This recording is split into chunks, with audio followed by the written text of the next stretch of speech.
మనం ఈరోజు రెండు విషయాల గురించి మాట్లాడుకుందాం. నేను రెండు విషయాలు చెప్పబోతున్నాను, కానీ ఈ రెండు విషయాల్లో నష్టపోయింది మాత్రం ఆడపిల్ల. రకరకాల మాటలు, ఎన్నో వేధింపులు. సో మొదటిది, అది ఏలూరు విక్టిమ్. ఇక్కడ పేరు రివీల్ చేయకూడదు, అందుకే పేరు రివీల్ చేయట్లేదు. విక్టిమ్ తల్లిదండ్రులు కూలీలో ఉదయాన్నే కూలి పనికి వెళ్ళడం, సాయంత్రం రావడం, కాసేపు కూతురుతో మనస్ఫూర్తిగా మాట్లాడటం, ఇలా ఎంతో సంతోషంగా వీళ్ళ ఫ్యామిలీ సాగుతుంది. వీళ్ళు క్రిస్టియన్స్. డైలీ ఫ్యామిలీతో పాటు కలిసి చర్చికి వెళ్ళి ప్రార్థన చేసుకునేవారు. ఆదివారం ఇలా ప్రసంగాలు ఉన్నప్పుడు, ప్రార్థనలు ఉన్నప్పుడు ఈ రోజుంటే ఆ రోజు వెళ్ళేవారు. అలాగే అక్కడున్న చర్చి పాస్టర్ రాంబాబు ఆ కుటుంబానికి, విక్టిమ్ ఫ్యామిలీకి చాలా దగ్గర అయ్యాడు. నమ్మకం సంపాదించుకున్నాడు. ఎక్కడి నుంచే మొదలైంది అసలు కథ. అంతా బాగానే ఉంది కదా, కథ ఏంటి అని మీరు అడగచ్చు. అదే సెక్సువల్ అసాల్ట్. ఎస్, రాంబాబు అనే పాస్టర్ తల్లిదండ్రులని సమయం చూసి ఆ విక్టిమ్ని దారుణంగా తన జీవితాన్ని నాశనం చేశాడు. He attacked 4 times. 4 సార్లు ఆ దారుణం చేశాడు. అది వాళ్ళ ఇంట్లో వాళ్ళకి తెలియకుండా. ఆ తర్వాత ఆమె ప్రెగ్నెంట్ అయిందని తెలుసుకున్న ఆ దుర్మార్గుడు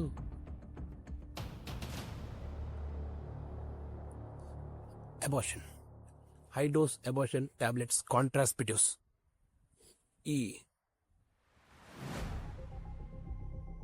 ఏమంటారు దాన్ని, కాబట్టి హై డోస్లో ఇచ్చాడు టాబ్లెట్. సో ఇవ్వడం వల్ల heavy bleeding and baby was diet. కడుపులో ఉన్న బిడ్డ చనిపోయింది, ప్లస్ బ్లీడింగ్ కూడా ఎక్కువైంది. ఇదంతా తెలుసుకున్న వాళ్ళ పేరెంట్స్ ఏమైందని పాపను అడగగా చెప్పలేదు. ఎందుకు చెప్పలేదు అని అడిగారు, గట్టిగానే అడిగారు. చెప్పలేదు పాప. కొన్ని రోజులకి ఆ పాప జరిగింది మొత్తం చెప్పింది. ఇలా చేశాడు. ఇదిగోండి, ఇక్కడ ఇంకో విషయం చెప్పిన, ఈ దుర్మార్గమైన పాస్టర్ ఏం చెప్పాడో తెలుసా? ఇక్కడ జరిగిన విషయం ఎవరికి చెప్పొద్దు, చెప్తే దేవుడు నేను శిక్షిస్తాడు. చిన్న పిల్లండి తను, 14 ఏళ్ళ పిల్ల. ఆ పాపకి ఏం తెలుస్తుంది?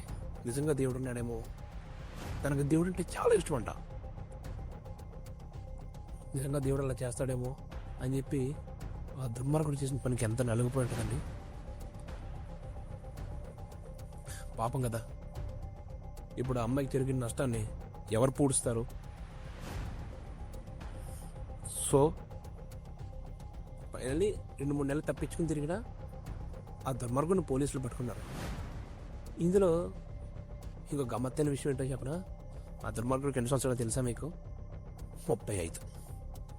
35 అంటే తన కూతురు వయసుండే పాపను పట్టుకుని ఎలా చేయబుద్ధి తీసిందండి వాడికి.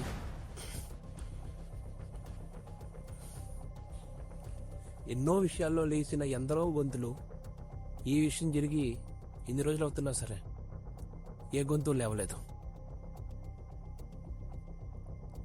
ఇంకొకటి, రీసెంట్గా అన్ని సోషల్ మీడియాలో హాట్ టాపిక్గా రన్ అవుతున్న కేస్, మన యూనియన్ మినిస్టర్ బండి సంజయ్ గారి కుమారుడు భగీరథ్ కేస్. సో ఇక్కడ కూడా అంతే, విక్టిమ్ని రిసార్ట్లు కానీ అక్కడికని ఇక్కడ కానీ తీసుకెళ్ళడం,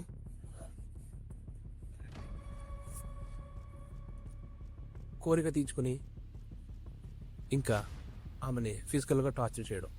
అసలు వీళ్ళిద్దరు ఎలా కలిశారంటే హైదరాబాద్లో ఎక్కడో ఏదో ఈవెంట్లో కలిశారంట. తనని నీకు 18 సంవత్సరాలు వచ్చిన తర్వాత పెళ్లి చేసుకుంటానని మన భగీరథ్ గారు చెప్పారంట. అది నమ్మిన తను అతన్ని కూడా నమ్మడం మొదలుపెట్టింది. మన ఆ తర్వాత కంట్రోలింగ్ మొదలుపెట్టారంట. సైకలాజికల్గా నువ్వు ఎవరితో ఉండాలి, ఎవరితో ఉండకూడదు, ఏం చేయాలి, ఏం చేయకూడదు అని కంట్రోలింగ్ మొదలుపెట్టారంట. అలా ఆమెని అదే అతని కంట్రోల్లో తీసుకున్నాడు. అన్నీ తనకు ఇష్ట వ్యతిరేకంగానే జరిగాయంట. మెయిన్ ఇన్సిడెంట్ జరిగింది ఒక రిసార్ట్లో. ఇష్టం లేకపోయినా రిసార్ట్లోకి తీసుకెళ్ళి ఆల్కహాల్ తాగించి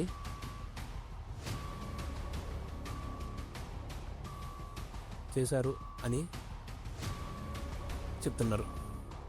దారుణం చేశారని చెప్తున్నారు విక్టిమ్ తల్లిదండ్రులు.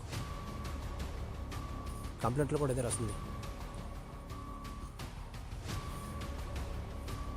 ఇది నవంబర్లో జరిగింది. వాళ్ళు కంప్లైంట్ అప్పటి నుంచి మొన్న రీసెంట్గా వాళ్ళు కంప్లైంట్ ఇచ్చేదాకా ఎన్నో మీటింగ్స్ జరిగాయంట. ఎన్నోసార్లు కాంప్రమైజ్ చేయడానికి ట్రై చేశారంట. బట్ పోలీసుల దాకా రానివ్వలేదంట. కానీ ఈసారి వాళ్ళు తెగించి కంప్లైంట్ ఇచ్చారట. సో మన బండి సంజయ్ గారు భగీరథ్ సార్ ఏమో హనీ ట్రాప్ అంటున్నారు.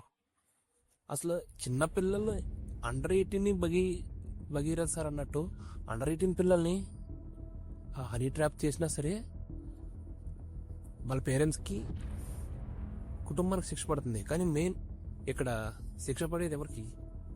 POCSO, protection of childrens from sexual offences act 2012 ప్రకారం కఠినంగా శిక్ష పడేది సార్కే అనే ట్రాప్ అయితే. సో కానీ ట్రాప్లో అయినా, మామూలుగా అయినా, ఆ కేసులో పాస్టర్ కేసులో అయినా, ఈ మినిస్టర్ కేసులో అయినా, మినిస్టర్ కొడుకు కేసులో అయినా, అసలు ఏ కేసులో అయినా నష్టపోయింది ఆడపిల్ల. 14 ఏళ్ళ అమ్మాయి అండి. ఎలా చేబుద్ధి తీసింది అలా ఆ పాస్టర్కి. ఇక్కడ 17 ఏళ్ళ అమ్మాయి జాలి దయ లేకుండా అది పెళ్లి చేసుకుంటానని నమ్మించి, ఒకవేళ ఇది నిజమైతే మాత్రం పాపం కదండి. ఇలా ప్రతి చోట ఆడపిల్లకి విలువ లేకుండా పోతే ఇక ఆడపిల్లల్ని నటింట్లో కాదండి, నడి రోడ్లలో, మ్యూజియంలో చూడాల్సి వస్తుంది అంతే.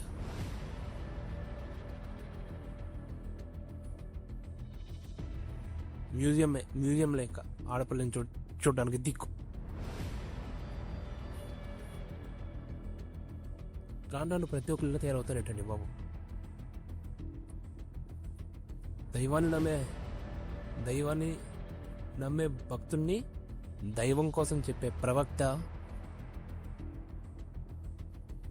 ఇంకా ఇలా చెప్పుకుంటూ పోతే ఎన్నో ఉన్నాయి. కానీ ఆడపిల్లకి ఎంతో నష్టం జరుగుతుందండి.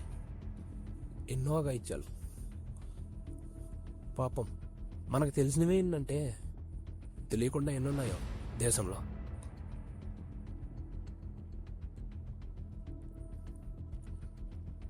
నాకు తెలిసిన ఇన్ఫర్మేషన్ ప్రకారం గంటకి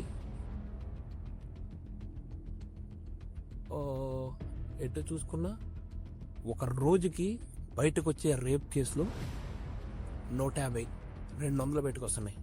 బయటకు వచ్చేవి అయితే పరువు కోసమో, లేకపోతే నష్టపోతామనో, లోపల దాచుకుంటూ నలిగిపోతున్న వాళ్ళు ఇంకెంతమంది ఆడపిల్లలు.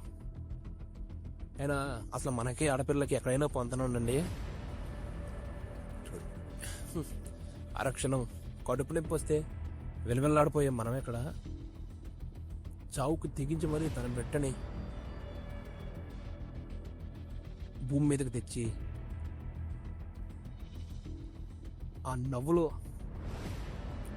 తను పడ్డ నొప్పి మొత్తం మన నవ్వులో చూసుకునే ఆ ఆడబిడ్డ ఎక్కడండి?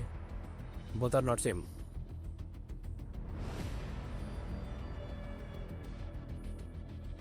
మనం ఎప్పుడు డబ్బు డబ్బు అని కోరుకుంటాం, వాళ్ళు ఎప్పుడు కుటుంబం కుటుంబం అని కోరుకుంటారు. Both are not same. ఇలా చెప్పుకుంటూ పోతే ఎన్నో ఉన్నాయి. నేను మాట్లాడిన దాంట్లో తప్పుంటే క్షమించండి.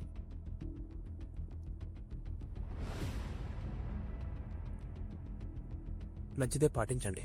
కానీ మీరు ఎక్కడికి వెళ్ళినా ఈ వీడియో ఎంతమంది చూస్తారో తెలియదు, కానీ మీరేం చేస్తున్నా మీ ఇంట్లో ఉన్న వాళ్ళని గౌరవించండి.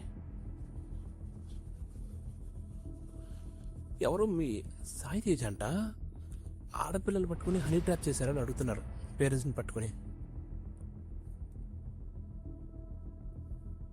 మరి ఏదైనా ఇద్దరిని అడగాలి కదా, ఆడపిల్లలు మాత్రం ఎందుకు అడిగాడు వాడు? నేను ఇన్ఫర్మేషన్ తెలుసుకునే మాట్లాడుతున్నాను. ఎందుకు అడిగాడుతాను? తన షార్ట్ ఫిలిమ్స్లో ఆడపిల్లని, మైనర్ ఆడపిల్లల్ని, అది కూడా తెచ్చి అడల్ట్ కంటెంట్ వేలో మనకు చూపిస్తారంట. మరి ఈయనేమనాలని ఇలా చెప్పుకుంటూ పోతే, ఈ నిత్యం జరిగినప్పుడు కూడా ఏ గొంతు లేవలేదు, ఏ స్వరం మాట్లాడలేదు. అంటే according to article 14 all are equal before law అనేది అబద్ధమా అని నేను అడుగుతున్నా. న్యాయం అంటే న్యాయమే. ఆడపిల్లైనా మగడైనా అందరికి ఒకలాగే జరగాలి కదా, ఒకరికొకలాగా జరగకూడదు. రాంబాబుని పట్టుకుని అరెస్ట్ చేసిన పోలీసులు భగీరథ్ సార్ని ఎందుకు అరెస్ట్ చేయలేదు? నాకు తెలిసిన ఇన్ఫర్మేషన్ ప్రకారం పోక్సో యాక్ట్లో అక్యూజ్డ్ పేరు నమోదు అవ్వగానే అరెస్ట్ చేసి ఇన్వెస్టిగేషన్ స్టార్ట్ చేయాలి. బట్ అడిగితే ఇన్వెస్టిగేషన్ చేస్తున్నామంటున్నారు. బట్ భగీరథ్ సార్ని అరెస్ట్ చేయలేదు. అంటే మినిస్టర్ కొడుకు ఒక న్యాయం, కామన్ పీపుల్కి ఒక న్యాయం. లాకేమో all are equal before law, పేరుకు మాత్రం. ఏం సమాజం అండి! అర్ధరాత్రి టవల్ ఒంటి మీద నూలుపోగు లేకుండా బయటకు వచ్చిన మొగాడు నీ ఏమి అనని సమాజం. ఆడపిల్ల పద్ధతిగా నడిచి రోడ్డు మీద వెళ్తుంటే లాక్కెళ్ళి ఊరికి వద్దునండి తీర్చుకుంటారు.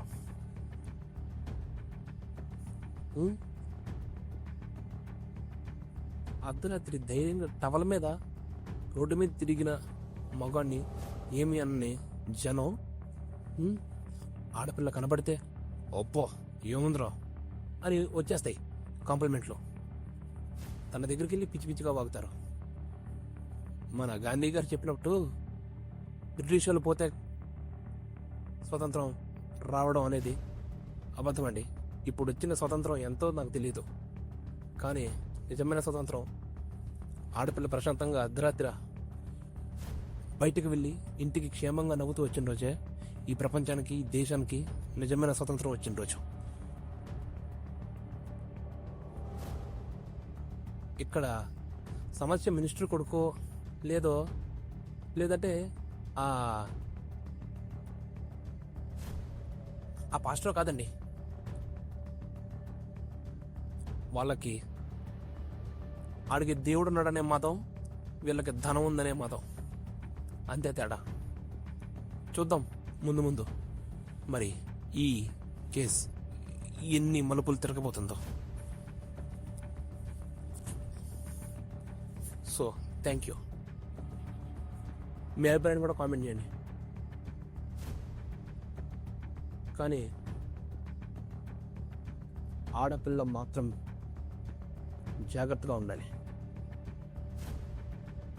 పిల్లలు ఎవరైతే ఈ దారుణానికి గురయ్యారో వాళ్ళందరికీ నేను చెప్పేది ఒకటే, మీరు ఏ తప్పు చేయలేదు, తప్పంతా దుర్మార్గులదే. మీరేం దిగులు పడకండి. నిజంగా దేవుడు ఉన్నాడు. వాళ్ళకి ఏం చేయాలో అదే చేస్తాడు. ఈ చట్టాలు, పోలీసులు, ప్రపంచం మిమ్మల్ని పట్టించుకోకపోయినా మీరు దేవుణ్ణి మనస్ఫూర్తిగా నమ్మండి. ఆ దేవుడే మీకు సాయం చేస్తాడు.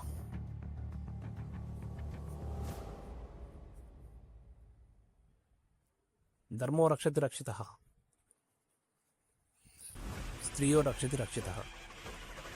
ధర్మాన్ని రక్షిస్తే అది మనల్ని రక్షిస్తుందని మాట ఎంత నిజమో, ఆడపిల్లని రక్షిస్తే ఆడపిల్ల ఈ ప్రపంచాన్ని రక్షిస్తుంది. ఇది కూడా నిజమే. ప్లీజ్ ఈ వీడియో ఎంతమంది చూస్తారో తెలియదు, కానీ మీ ఇంట్లో ఉండే తల్లిని, చెల్లిని, అక్కని, ప్రతి ఆడపిల్ని గౌరవించండి. సో ఏ పోలీస్ అయినా చూస్తే ఆ దుర్మార్గుడిని, నికృష్టుల్ని, తప్పు చేసింది ఎవడైనా కానీ ఆడపిల్లకి మేము ఉన్నామనే భరోసా ఇవ్వండి. ఆడపిల్లలను కాపాడండి. దుర్మార్గుల్ని వదలకండి. Thank you. జై హింద్.